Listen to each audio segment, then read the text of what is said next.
So just to remind you guys, I'm recording this.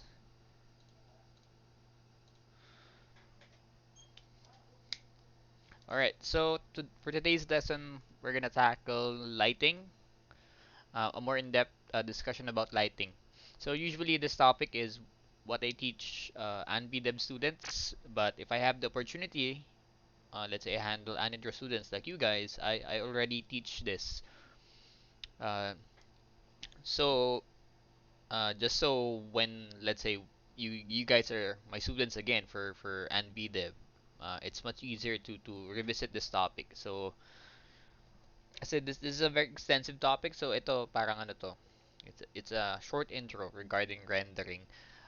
So last week, as you remember, we had a discussion about cast shadows. Okay, so this is a continuation of that, and a part of that, of course, is the form shadow, which is well this one right here. So you have your deform shadow, and then you have the cast shadow here. So both things are important. So last week I taught you guys how to plot those shadows. Then this time around I'm gonna teach you um, some more topics, more info regarding lighting, so you could make your stuff, your shadings, your renders more realistic and more believable. And first things off, well, you have two things here when it comes to lighting. You have direct lighting and then you have diffuse lighting. And as you can see here, between the two, direct lighting has more contrast, so you can clearly see where the light area is and where the shadow area is.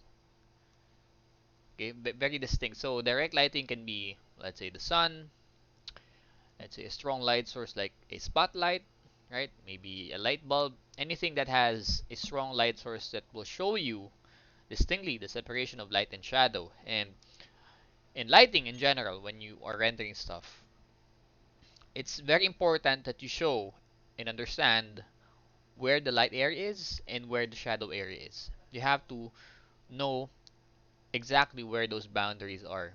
'Cause otherwise, you'll be just shading things and hoping that it would look well. And ang mangyayari doon, it's just gonna look like a smooth gradient without any form whatsoever. It's gonna look flat. Okay, now on the other hand, we have something much more subtle. Okay, you have here a diffuse lighting. Now, a diffuse lighting usually happens when, let's say, you have the sun, right? And then there's gonna be a bunch of clouds, overcast.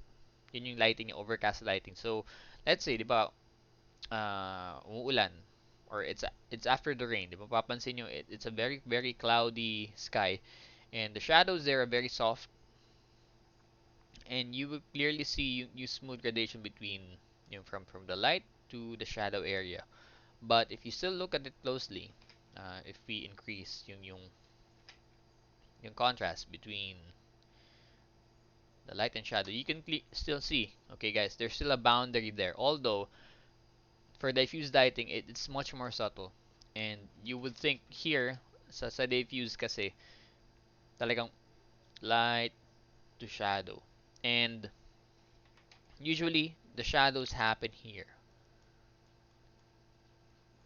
sa area na to. For direct lighting, nandito siya. So, the shadow area is much larger for a direct lighting. So, let's say the sun is coming here, pataas, ganyan. So, as you can see here, you have a point of tangency, meaning the light beam here is starting to touch this edge right here. So that tangent here is where the area of the sphere that's not being reached by the light anymore. Ibig sabihin, this part here will be the start or the beginning of your form shadow. So, ito siya. So, at this area, it's gonna be the realm of shadow. On the other hand, for diffuse lighting kasi, okay, so let's say you have the sun, right? So that sun there would be, well, it's gonna be covered up by a bunch of clouds. Okay? And then what's gonna happen here, since ito yung sunbeam niya, it's gonna be scattered or it's gonna be absorbed by the clouds. Since the Bing clouds, ano yan eh, it's a translucent object. Or parang, but light goes through the clouds. And in a way, ina-absorb niya and isa-scatter niya pa yan. So what's happening here is the sunlight becomes softer, it becomes weaker. Yung light beams, instead of being direct, coming from above, it's gonna go from different directions like this. So even this area here will be receiving a bunch of light until a small area hanggang dito, nahihirapan na yung light beam. The light beam will have a hard time reaching this area. Therefore, it's gonna be in shadow. So, ganun siya. So, if we remove this, ayan, ganyan siya. Diba? So, for diffused lighting, let's say outside the sky, an overcast lighting, a foggy day. So, ito yung mga light areas. And then as you go down, dito, didilim na siya. Until you reach this deep corner here. Yan talaga madilim na dyan. Okay? So, any questions regarding these two lighting scenarios that you would probably encounter a lot? No questions? Okay, let's move on. Um, Alright, so let's focus here on direct lighting. And common knowledge here, when you're lighting something, iniisip nyo, okay, if I light something here, let's say, galing siya sa white, so dapat, as I paint this, or as I render this, well, let's say you're starting here, white, so dapat ganito, ganyan. Kumbaga, yung gradation dapat niya, it's like a step, right? So, kumbaga from, let's say you have a value of 100 here for the white. So, dapat susunod 90, 80, 70, 60, 50, 40. Ganun yung iniisip nyo, di ba? Kumbaga, this one is a linear scale. Ibig sabihin, these are equal steps. Equal steps in value changes. So, from 100, magiging 90, 80, 50, hanggang umabot kayo dito. So, that's how you would imagine those things. But in reality, it's not really what's happening in light. And you can see it here. Let's say here, rather. Okay, so this one is the same lighting scenario from the previous slide, and um, the light is coming from above. Okay, now we have here on the right, ito, naka-encircle. This one is on a linear scale, yung values. So, ibig sabihin, you have 100, 90, 80, 70, 60, 40, 50, 30, and so on and so forth. 10 equal steps. Okay? So, that's not what you should do. Please, wag yun. Okay? Kasi, it would not look right. It would look very weird. It won't look natural. Okay? Um, what's really happening in a direct lighting scenario is, tingnan nyo itong value scale na to. And these are all in light. Okay? And ito yung corresponding values niyan. So, 100, you have 97, 95, 94, 89, 84, 76, 65, 53. Okay? So, as you can see, right around this area, or maybe plus this one. Okay? You can see here that the area of light has a close value range. So, ibig sabihin, when you identify the light area, let's say ito siya. Okay? And ano ba tong value to? What's this?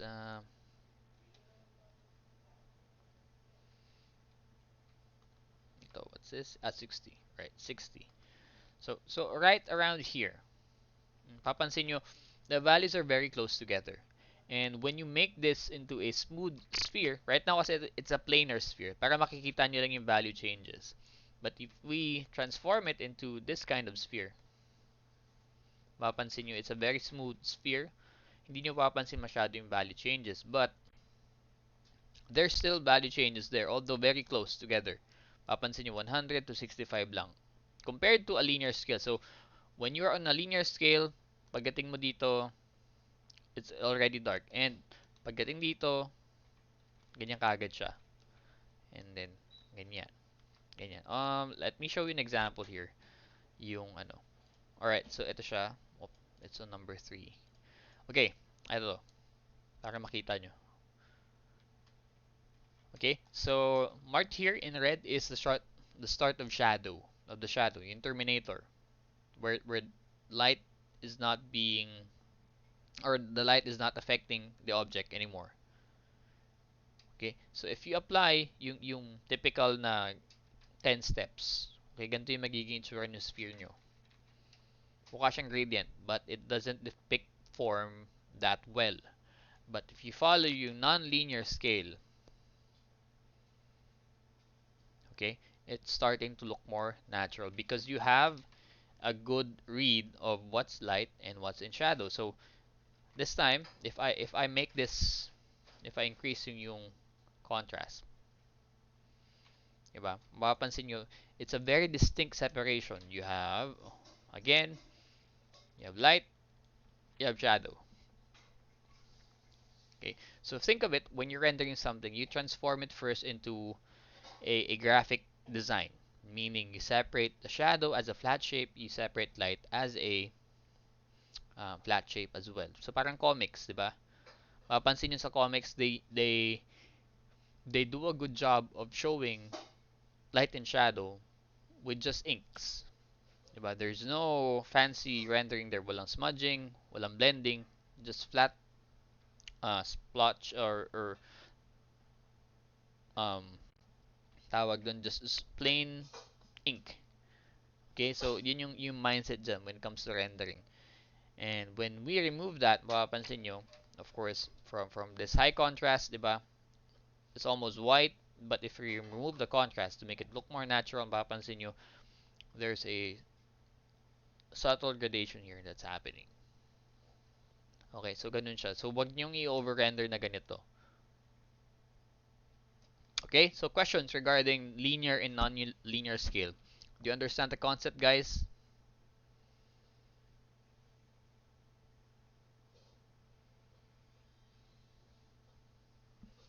Okay, now another thing that you have to keep in mind, okay, is always form change equals value change.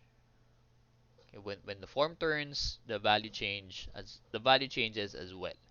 Okay, so you always remember that. So moving on now, let's say here's another example. Okay, so here's a cylinder. Okay, now you have here on the left is a good separation of light and shadow. Here, this is pretty bad. Okay, so when you have this in your own renders, pag nakita ko to, bababa yung grade nyo. Kasi this is not really following the phenomena or the behavior of light and shadow. Okay, so once again, what makes this so good is you can clearly see, okay, the light area separate from the shadow area. Okay, uh, okay, moving on. Questions pala, questions so far. You got questions?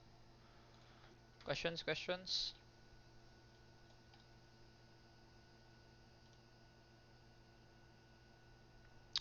Wala. So let me show you an example of what I yung ginawa ko dati for my ANIVDEB students. ANVDEB. This is what dito ipapagawa ko sa inyo. This is just an example, okay? So to show you the importance of separating the two elements. So you have here a 3D rendering, right? So ito yung sa kabila, this is my study. So I just traced over yung drawing mismo, and I was just focusing on the lighting. As you can see here, even here at this stage, guys, malinaw kagad. There's a form happening.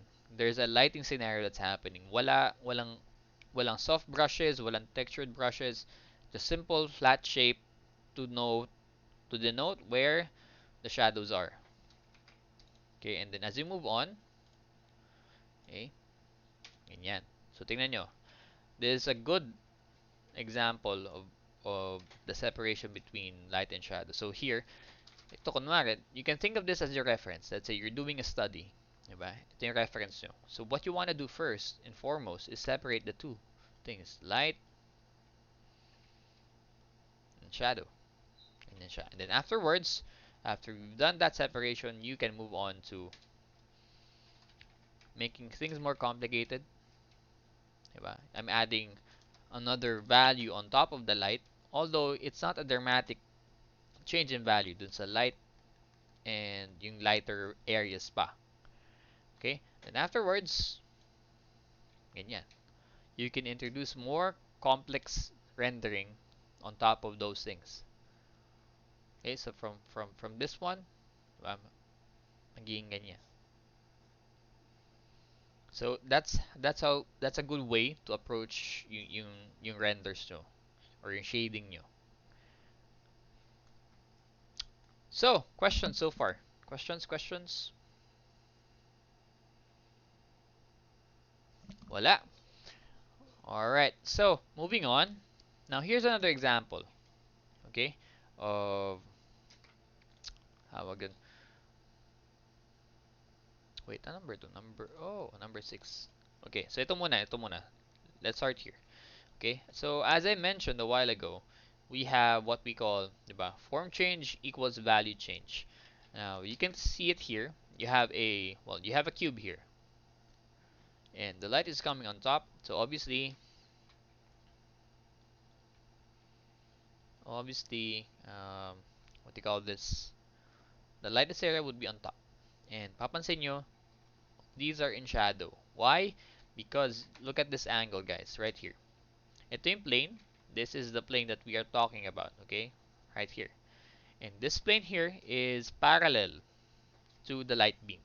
So that means, well, the light beam does not reach that object.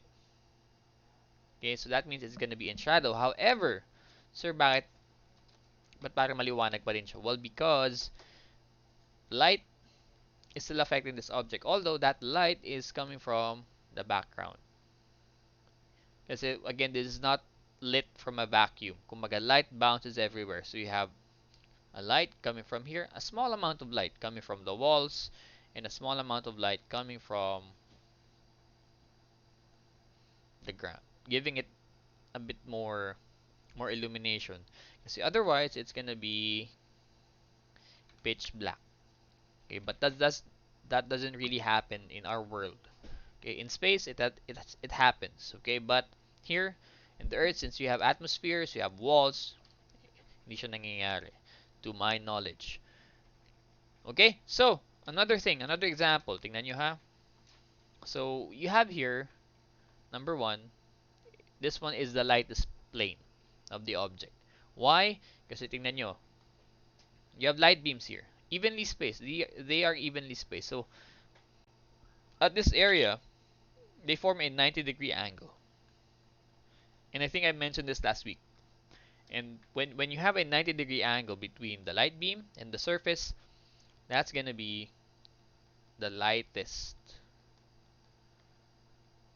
part of your object. Now, we are not talking about the highlight, okay?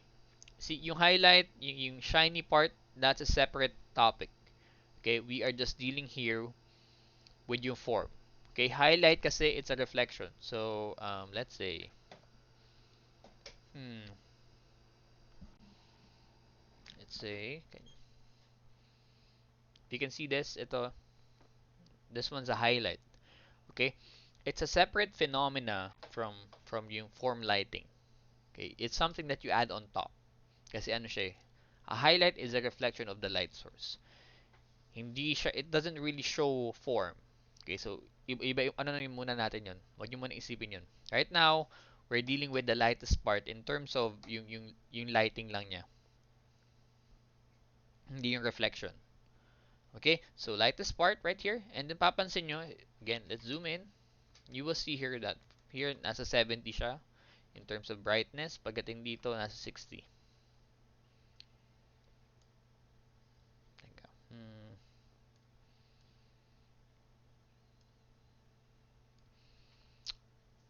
Kailangan lightness.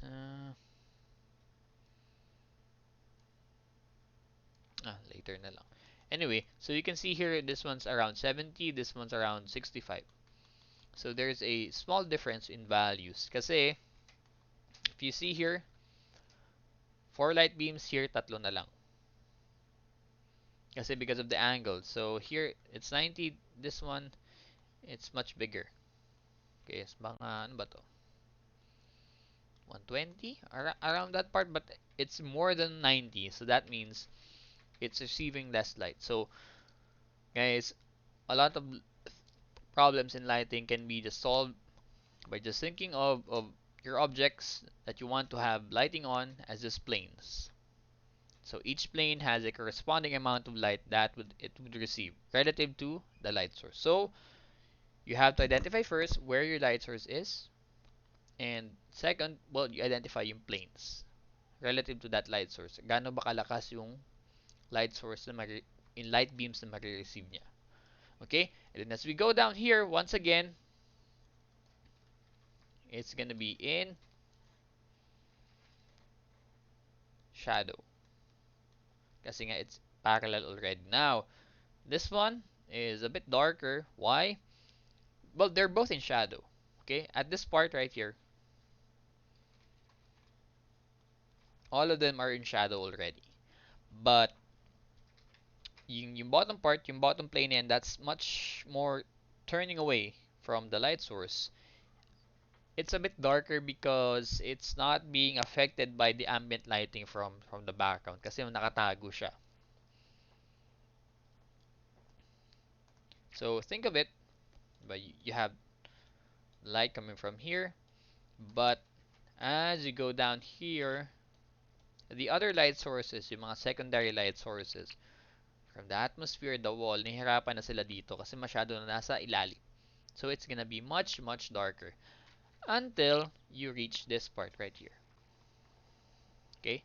So that part talagang nasa ilalim na, it's gonna be super, super dark. As in, maybe almost black. It's not really gonna be 0. Mga nasa 5 or 7, nasa ganun siya. Okay? So questions. Questions. Wala. Okay, so another topic here is, so speaking of that, 'di ba? Sinasabi ko yung nasa dulong-dulo, ilalim na ilalim. Those parts, well, are gonna be dark. So those are what you call occlusion shadows. Ito. Right here. Tingnan nyo, ha.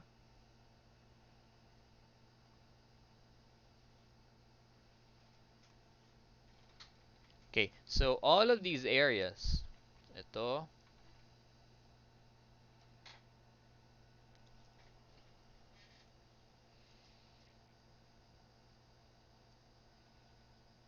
all of these areas are in shadow, but there's still a darker shadow underneath it all, which is what you call the occlusion shadow. Kasi tingnan nyo yung angle. Talagang nakailalim na. So, tipin yung light beam, hindi tatama dyan. Konting-konti na lang. And you see here, diba? You have the form or the cast shadow here. Inside that cast shadow, mapapansin nyo meron na namang darker shadow inside of that. Okay, both of them are in shadow, but this part here, talagang nasa singit na singit, nasa crevices, it would be a bit darker than your cast shadow outside. Outside, or from when you have a cast shadow that's further away from your object, it's gonna be a bit lighter. But as you go closer to the object, dun sa ilalim niya, okay, it's gonna be much darker. So those are what you call occlusion shadows. So if we look at this object or my study here, mapansin nyo, these are occlusion shadows.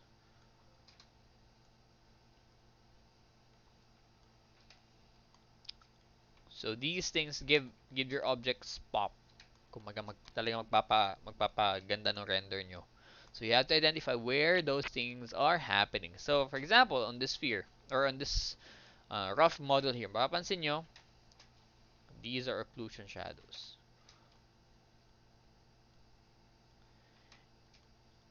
Okay? So sir, paano mahanap yan? Well, you have to identify where where the two objects are meeting close together. Ibig sabihin, you have this leg here, it's very close to the wall. So that wall and the leg, when they're close together, nahihirapan yung light beams. All the light beams are having a hard time reaching that, so didilim siya compared to the other shadow areas. Okay? So, for example, here's something more extreme, right? So ito, diba? These are all in shadow, but itong nasa loob, because of there's a deeper hole inside of it, mas madilim siya. Okay? Same thing here. Both of them are in shadow, but this one is facing the sky. So it's receiving a bit of light, a small amount of light. But this one is facing the ground, facing this leg, it's gonna be dark. Okay? Same thing here. It's facing the sky, but this corner here, since it's meeting the torso and the legs sa may kilikili, madilim yan. Same thing here. Same thing here. Same thing here. Same thing here. Okay? So, gets nyo ba? Nagets nyo yung occlusion shadow? Alright. Questions? Questions? Wala? Got questions, guys? Nada? Alright. So, here's another bunch of terminologies that is useful. Alright. So, let's go back here. So, direct lighting. So, as I said a while ago, ito yung start ng shadow, right? Because it's parallel to the light beams. So this object here, or this start here, is what you call the terminator. Okay, so it's a dark band of shadow that shows the transition from light to shadow. So ito yung start ng shadow niya. Okay, right above it, mapapansin nyo, there's a slightly dark area here compared to the light area. So these areas above the terminator is what you call halftones or midtones. Now, halftones and midtones, it the way how dark they are depends on the light source. Kung masyadong malakas yung light source, they would appear much closer in value to the light. But kung mahina, let's say, parang galing lang sa flashlight, you would see yung value ng halftone to be much more darker compared to this kind of scenario. Okay, so example here. Uh,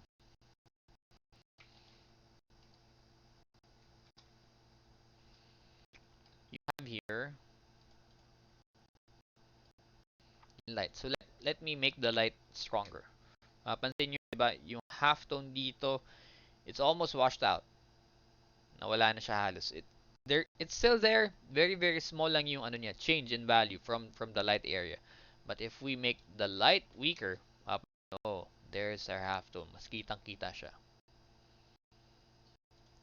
Okay, so when it comes to lighting, guys, there's no exact formula on how these things would appear. Kasi ang daming factors eh. You have your light source. Let's say, sometimes yung sky, it's not always direct. So, let's say, ito, tingnan nyo ah.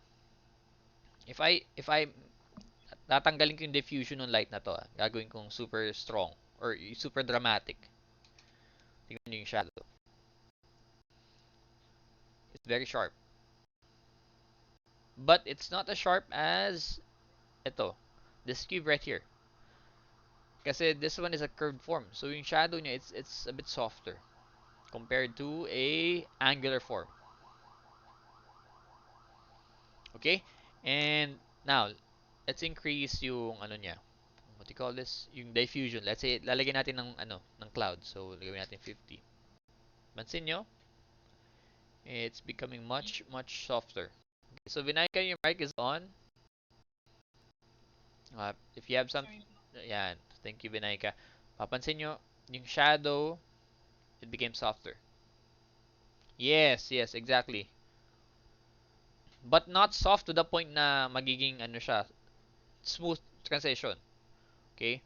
So you have to consider yung harshness nung lighting niya. So let's say, tingnan nyo, from 1, very sharp. Let's go, gawin natin 20. Tingnan nyo. It's soft but not not really super tawag parang super atmospheric yung dating niya compared to let's say gawin natin 80. Tingnan nyo. Look at this. Talagang sobrang ano na smooth na nung gradation niya. Ito naging diffuse lighting na.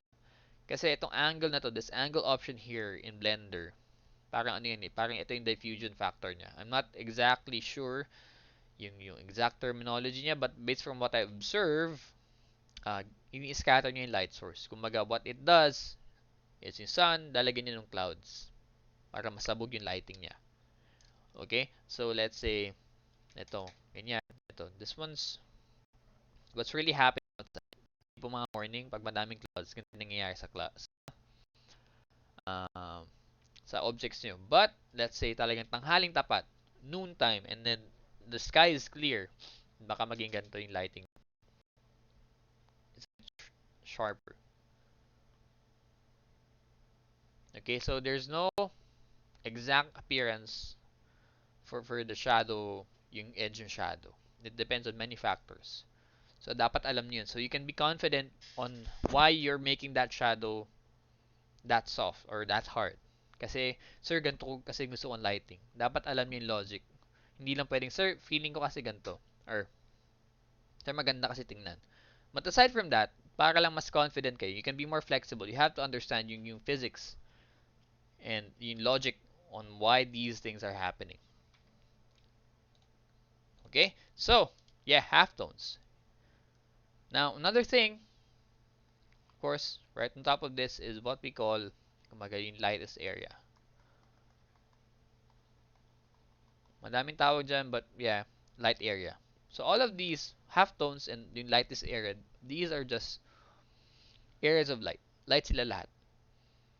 But itong lightest area kasi, these areas receive the most amount of light. Kasi tingnan yung angle. Ito, top, yung halftone, nandito yung halftone. So yung halftone is slightly turning away from the light compared to the lightest area, which are pretty much facing yung light source. Okay? And finally, papansin nyo dito, there's a highlight. Okay? The highlight is a reflection of the light source. Now, the highlight is not directly on the direction of the light. So, di ba ito yung light source niya? Hindi dito yung highlight. It's somewhere closer here. Kasi the highlight should reflect back to your eyes. Now, if it's facing here, how would it reflect to your eyes? I-reflect lang yun dun sa outside nung environment. Kasi papansin nyo, di ba, let's say ito. Or look at your, ano ba? Wala akong makintab na object dito ah. Huh. Anyway, let's just use ito. Gamitin natin tong uh, yan, gawin natin metallic. Yan. Okay? So, tingnan nyo ha. Tingnan nyo, observe nyo. As I turn the camera, tingnan nyo yung position nung highlight. It always follows you. It's not leaving your eyesight. Hindi siya, let's say, I wanna turn away from this angle, yung highlight nandiyan pa din. Kahit saan ka pumunta, that highlight will always follow you. Because the highlight is a reflection of the light source. And, let's see, print screen natin to.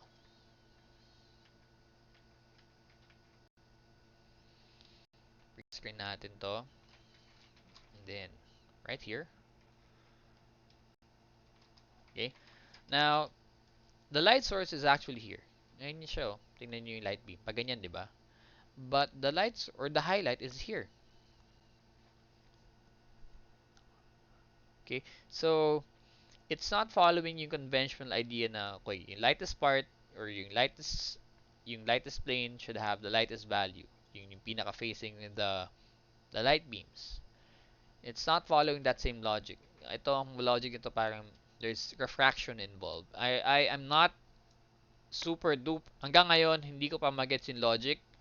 I may try to watch videos again regarding that it hurts my brain, but what I understand here is a helpful tip that I had from way back is to get the highlight. Let's say ito yung light source, ito yung pinaka lightest part, meaning ito yung lightest plane ng sphere, okay? And then this one, ito yung plane that's facing you. Kumbaga ito yung sphere, right? Ito yung pinaka plane that's closest to you. Okay? And so, in order to find the highlight, this is the lightest plane. Ito yung plane that's closest to you.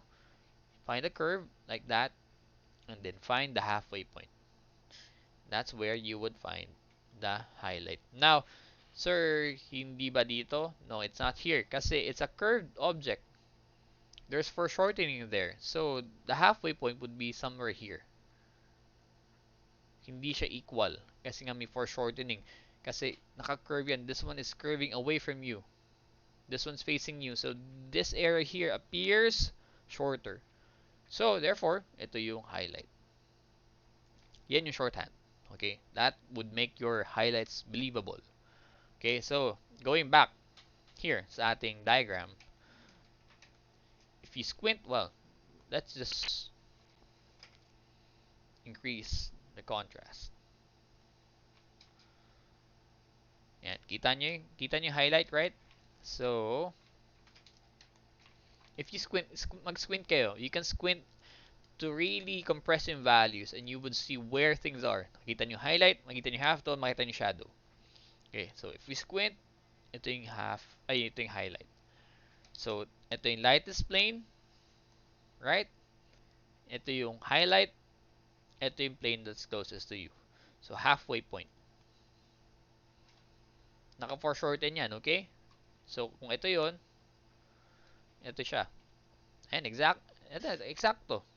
Diba? Ito yung side view, halfway. So, when it comes to the front view, ganito. Naka-foreshorten siya. Okay? Gets nyo? So, that's how you find the highlight. Questions, guys? None? Okay. Now, sir, how strong is the highlight? Well, it depends, again, on the material. So, let's say ito. Increase natin yung pagiging metallic niya. Papansin nyo, as it becomes more metallic, parang the object becomes smoother, or shinier, the highlight becomes stronger. Papansin nyo if the object becomes wet, nabasa, or there's a coating that's sa kotse, right? Pag madumi yung kotse, you don't see much of the shine in there. But pag nalinis, na wax, or na polish, becomes smoother, so yung light beams becomes more, or yung highlight becomes more apparent. Kasi guys, okay, let me remove all of these. Okay? Why that happens is because, well, all of what you see here, talaga kasi, ito, microscopically, very rough tong sphere na to. Kaya hindi na nakikita yung highlight. Okay? So, if the object is rough, kumaga there's gonna be a bunch of mini highlights here sa kada bump na yan. So, think of this as mini spheres inside of this. So, each mini sphere, ganyan,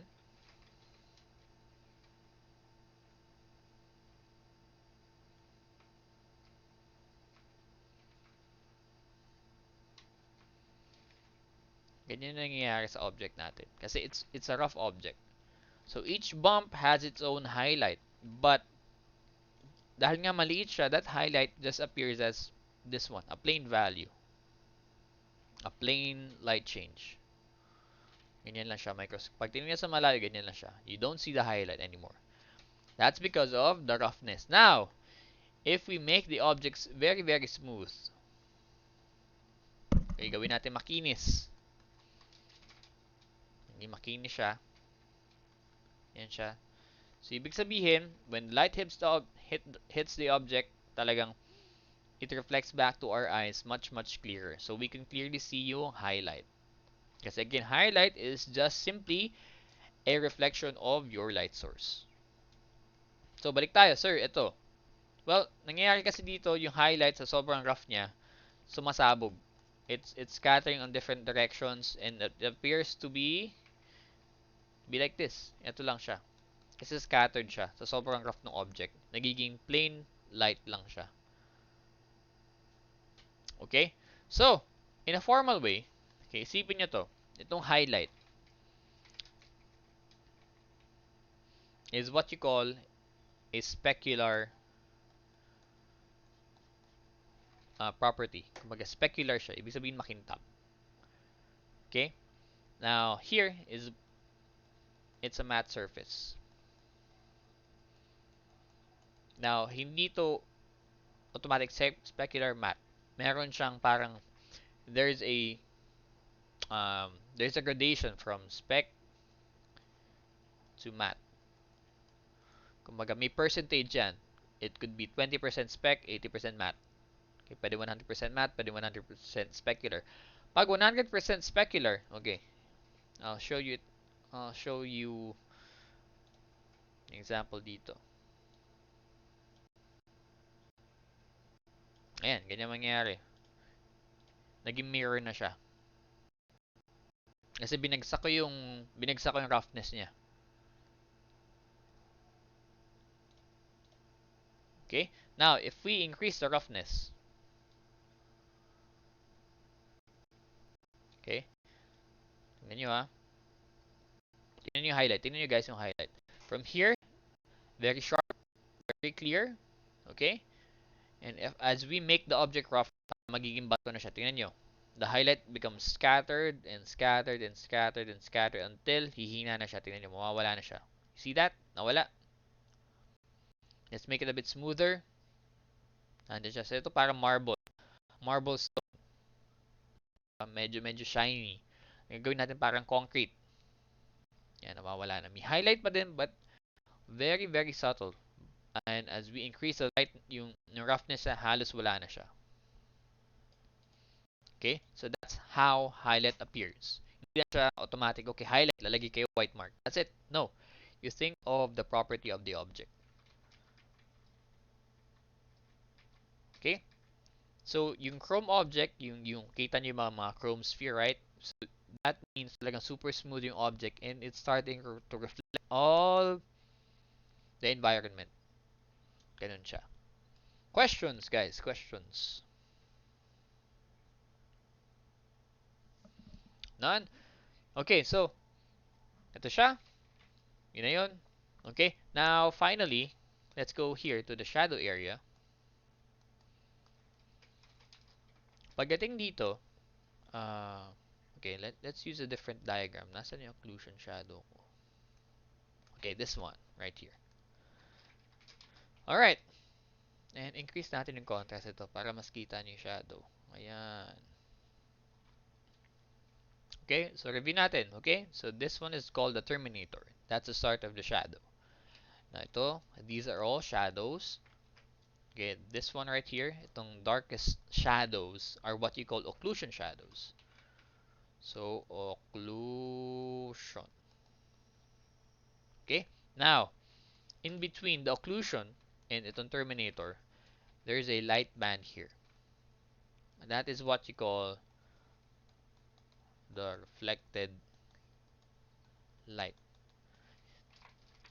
So as light hits the object, but ito tama, it also will hit the floor. Pag tama sa floor, tatalbog dito. So magkakaroon ng reflected light. But it won't reach this area. Masyado na nakakanto, masyado nasa ilalim. So the area of yung reflected light would be somewhere here. Okay? So think of it as again planes. Tingnan niyo yung planes na to.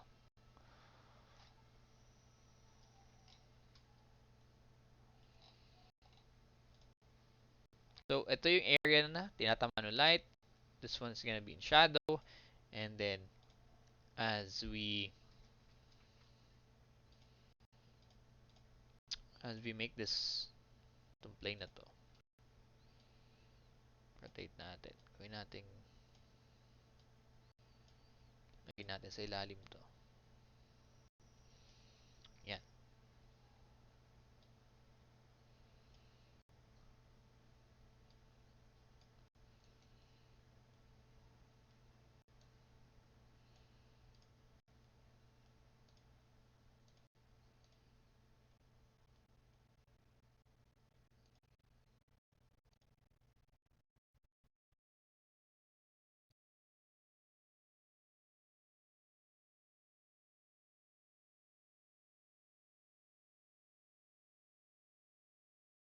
Yan. There we go.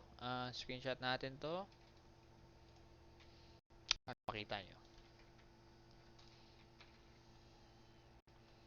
Okay. So, again, thinking of planes, roughly, this area here would be occlusion. Itong planes na to will be receiving yung reflected light. So, again, angles. Kasi ito masyadong nakaganon. So, whatever bounce light that's happening, hindi tatama dito. Masyado na nasa ilalim ng object. And it's this angle here is too much close to the ground. So, hindi siya masyado nakaka-receive ng bounce light. So, the bounce light happens here sa mas open na plane. Mas receiving or mas open siya for bounce light. Okay? So, nasa yung occlusion? Okay, ito tayo. Ayan. Oops. Alright. So, again, occlusion shadow and then yung cast shadow. Highlight, lightest area, half tone. Okay? So, that's my my my lecture regarding um,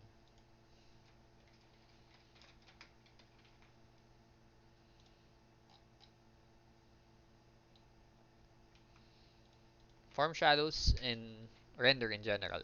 Kumbaga, there's so much more. Pero for now, ito muna. Ay, actually, there's another part. May second part pa. Pero ito lang yung munang parang there's an explanation of what's happening here. Okay, questions so far? You got questions?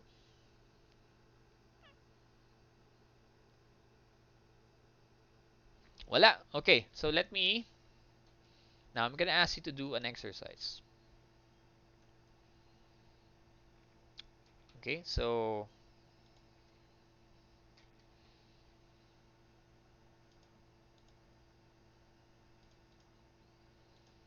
hmm. Alright, so you try this out first. I'll upload this here sa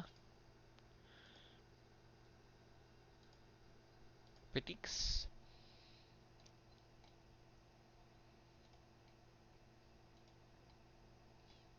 I will ask you guys to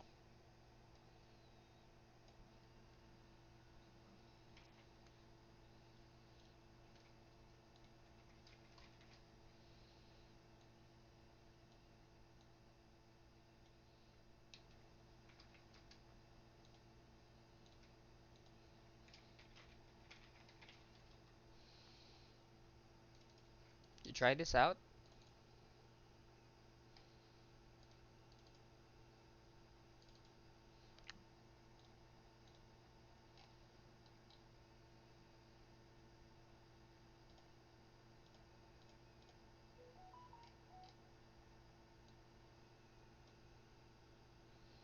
This one.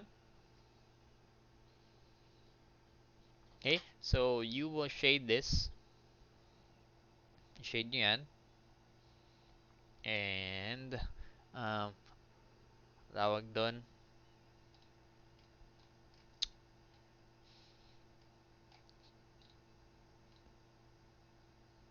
And also, wag to. This is not good. Uh, okay, this one. Right here. And then increase natin yung contrast. Oops.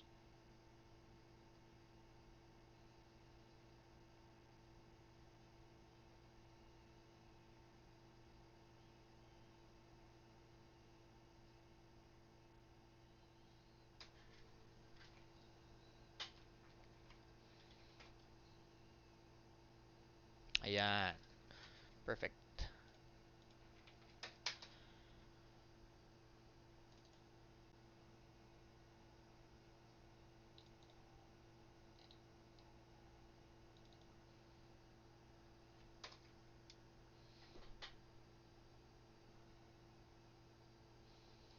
Okay. So you try these two objects, shade them accordingly based from yung tinuturo kaninang concepts using your pencil. Okay, so in terms of look, meron ba akong example dito? Mm, okay, let's sing here. Okay, papakita ko sa inyo example. Let me show you first para alam nyo.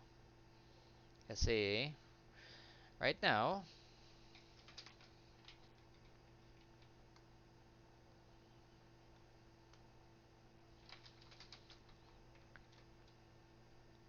what's really hard, kasi ano tayo ngayon eh, we are online. So, I wanted to really teach you guys how to make it look, yung look niya via, yung parang pencil, right? So, it's hard. So, let me try my best. And, okay, try natin to. So, let's say, gawa tayo ng,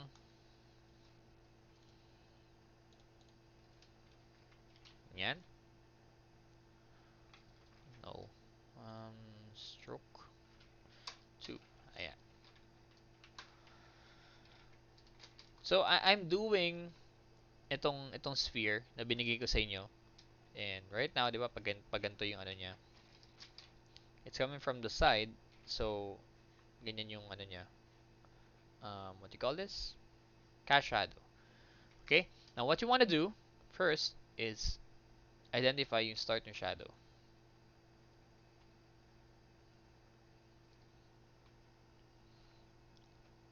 Okay? So, once again, what I'm doing here is separating light and shadow. And then what I'm gonna do now,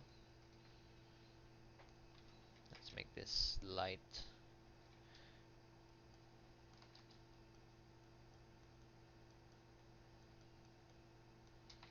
Okay? So, what I'm doing now, I will lightly indicate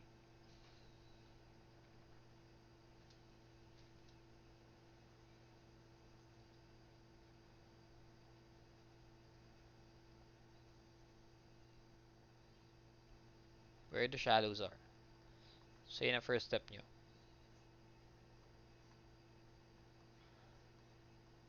Okay, so again, don't forget guys, it's an ellipse here. Kasi shadow, shadow. So you're casting the ellipse of the sphere. Okay, so that's the first step. Then what you're gonna do next is you can either start to show your halftones. So pagdating sa halftones, you'd use maybe HB or H to show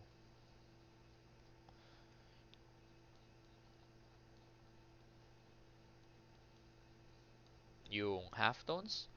Okay, and at the same time, I will make this a bit darker.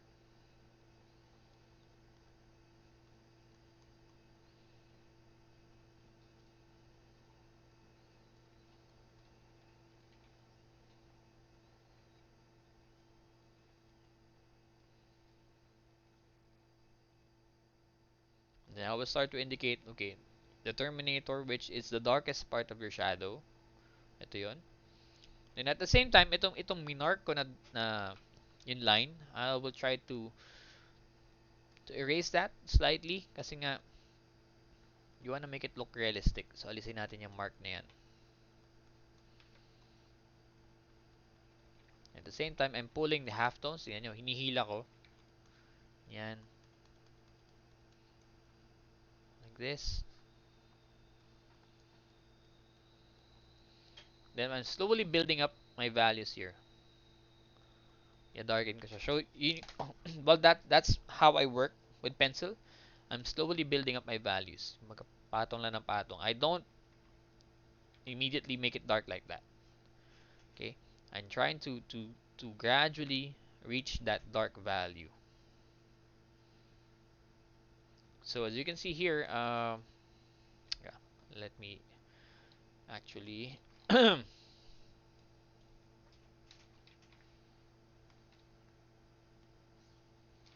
show you the peg here. Yeah, para makita nyo exactly. Okay, so right here, so this is not completely white, itong area na to. So I'm trying to add a light value here. Then ito, hihinaan ko ng konti kasi I feel like it's too strong. So this is the part where you need your kneaded eraser to slightly pull back or pull out your values, like so. Then once again, we go to the shadow area.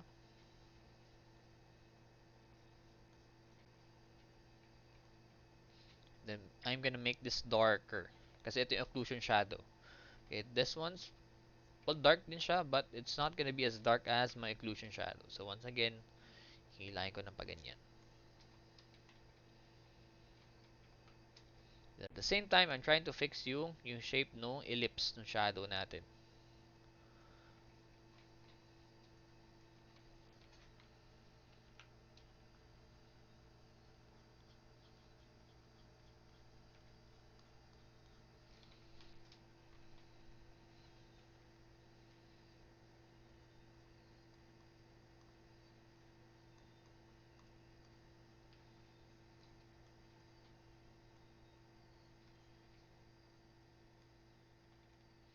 Then, tingnan nyo, as we move away from the light source, or from the object pala, the cast shadow would appear softer. Okay? Now, what we're gonna do next, what you want to do also is try to match yung value no floor. Okay? So that means you're gonna make your floor or your paper a bit darker.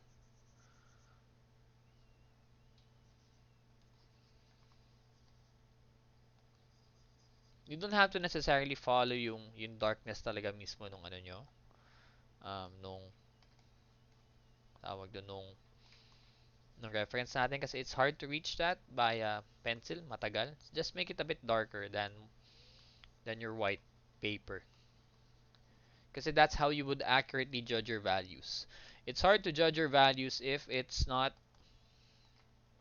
what you call this. It's not the same. If it's not the same relationship. So if something, okay, pakita ko sa inyo ha. Let me segue first. Pakita ko sa inyo. So let's say ganitong value.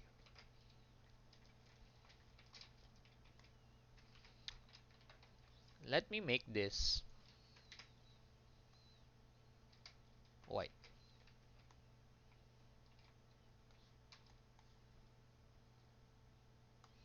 Then pag-iwalay natin sila. Okay? So guys, which one is darker? Left or right? Anong tile? Yung mas madilim, left or right? Can anyone tell me?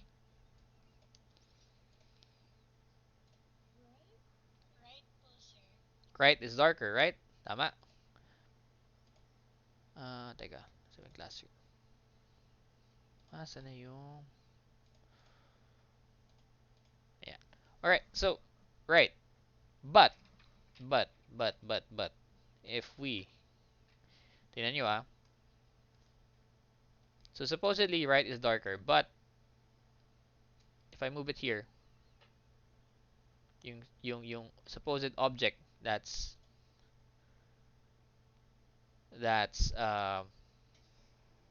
tawag dun, that's the same, supposedly darker, parehas pala na value. Okay? So, on the other hand, okay, sinabi nyo, sir, this one is darker. Right? So, pag pinagtabi ko sila, dapat, mas madilim tong nasa kanan. Pagtabi natin.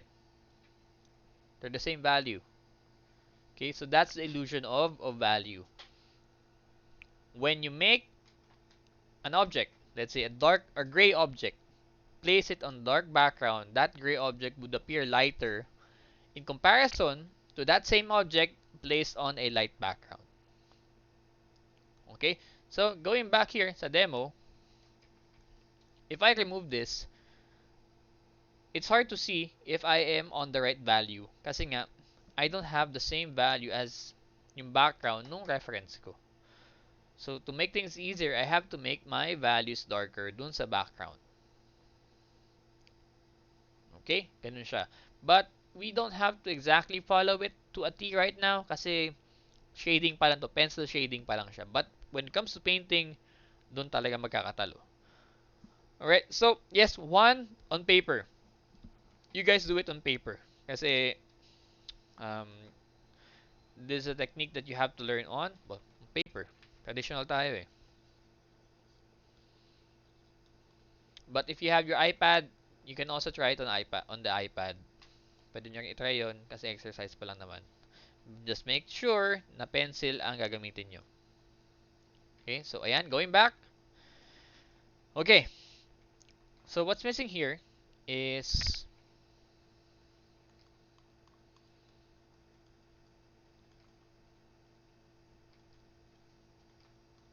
yung reflected light. So the reflected light is something that you want to, pwede siyang i-erase.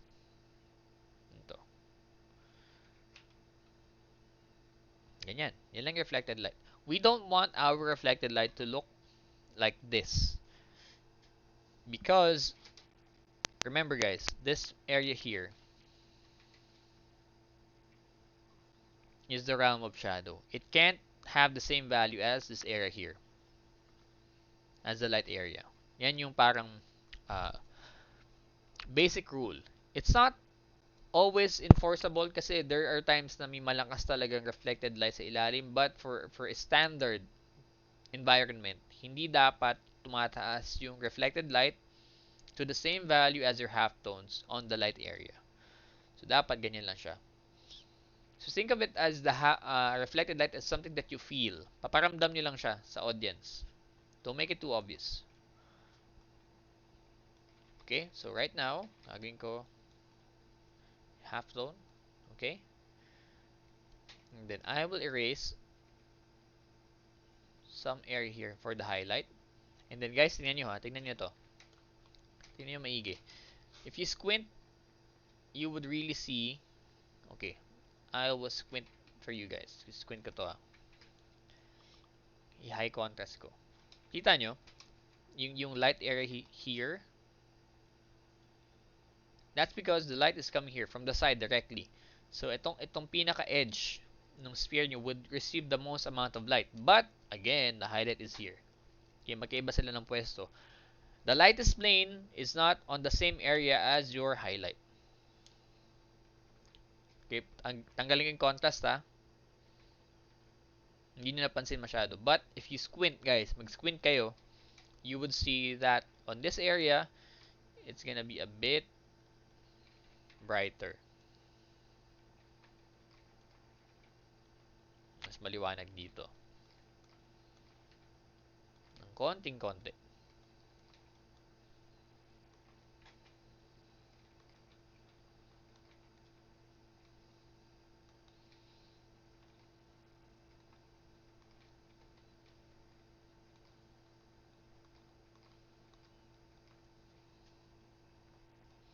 Then what I would do is I would go back and reinforce yung terminator. I wanted to make it more apparent. So, very very subtle lang.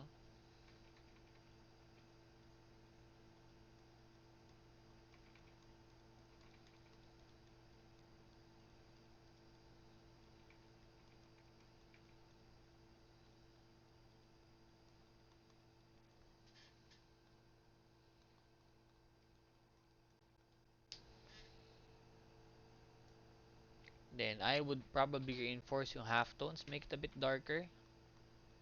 Okay, another thing guys, halftones, don't make it like this. Don't make it too obvious. Kailangan, when you look at it from a good distance, dapat mukha silang part of the same band as the light. Ito masyadong dark. Mukha na siyang shadow. Don't make it like that. Dapat ganito lang. Just enough. Just enough value distinction to separate it from the light. But not to the point that it becomes shadow. Okay, now that's the hard part. It's something that you would require is a bit more experience. So, right now, kailangan nyo i-practice na i-practice yun. Kasi ito parang ano to eh. Think of it as trying to hit the right notes. Let's say you're making music. Eventually, mas mapa-fine tune nyo eh. The way you create your music, mas pino, mas maganda. So, right now, I'm telling you all these things, and it's gonna be understandable if you are having a hard time pulling that off, yung mga sinasabi ko. So, okay lang yun. That's okay. That's no problem. Ang kailangan lang, you practice it as much as you can para eventually, makukuha nyo siya.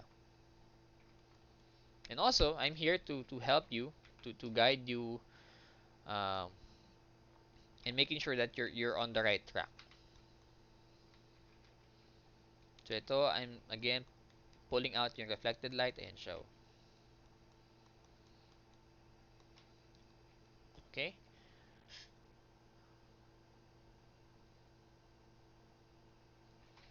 So, once again, key things, guys. Lightest part, highlight, halftone, terminator, reflected light. Okay, yun tatandaan nyo. Those things, those subtle things will make your render or pencil shading look great.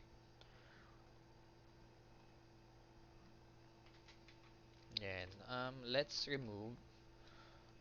Oh, nandito pala siya. Alisin natin to. You don't need this. You don't need this anymore. Ayan. Whoops.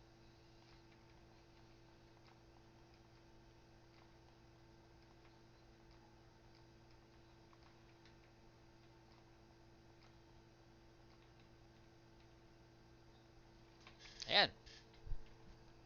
Okay? So, when you are um, eventually what nasan yun? What? Okay. Okay.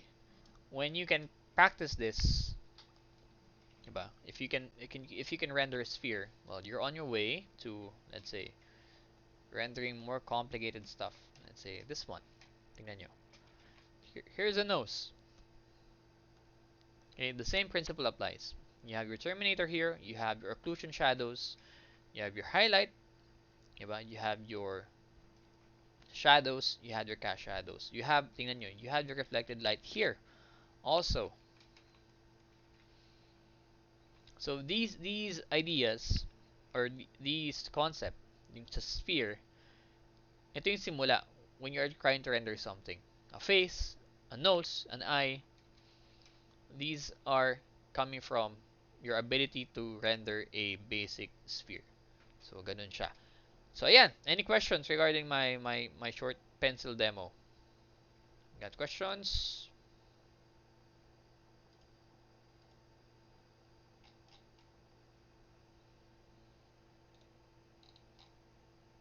Wala.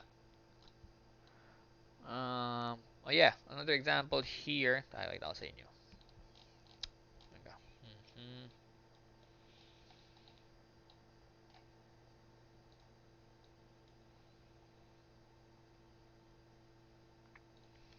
Okay, let's say here. Okay, so nulit ko, di ba? You need a good drawing first. Then you have here a basic separation of light and shadow underneath the drawing. Yan siya. And then eventually, um, yan, diba? Tingnan nyo itong sphere na to. Let's turn everything to black and white para hindi kayo malito. Diba? You have highlights, edges, separate cast shadows, then ganyan, and ganyan. Okay?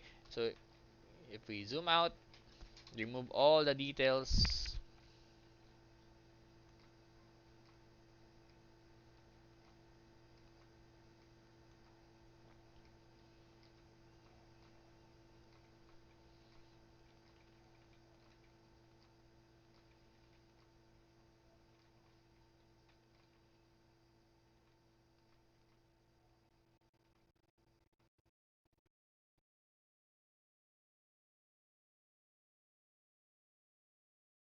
Ganyan. That's a face. Ganun lang ano, ang basic idea of a face. It's just a sphere made more complicated. So yeah. Um, any questions, guys? Questions sa exercise natin?